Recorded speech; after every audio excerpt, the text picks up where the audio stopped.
Hello বন্ধুরা, সবাই কেমন আছেন? আশা করি ভালো আছেন। আমার সকল ইউটিউব চ্যানেল বন্ধুদের এবং মা ভাই বোনদের সবাইকে, বড়োদেরকে প্রণাম এবং ছোটোদেরকে আমার ভালোবাসা। আর আমি একটা কথা বলার জন্য আপনাদের সামনে এসেছি। আমি তো ইউটিউব চ্যানেল খুলেছি আজ 1 বছর হয়ে গেল। 1 বছর পরে আপনাদের সামনে আসলাম। আজকে তো মাদার্স ডে, তাই আমার ইউটিউব চ্যানেল সকল মাদেরকে বলছি হ্যাপি মাদার্স ডে। সব মারা খুব খুব ভালো থাকো এবং হ্যাপি থাকো। আর আপনাদের সামনে আমার মেয়ে কিছু বলবে, তার জন্য আপনাদের কাছে আমার এই ভিডিওটা করা।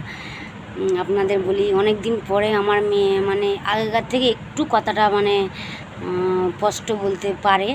আপনাদের আশীর্বাদে আশা করি আরও আপনাদের আশীর্বাদে আরও ভালোভাবে কথা বলতে পারবে। তা ও কেমন করে কথা বলে সেটা আপনাদেরকে শোনাবো এবং দেখাবো। বলো তো, হ্যাপি মাদার্স ডে বলেছে। তো জানি না বন্ধুরা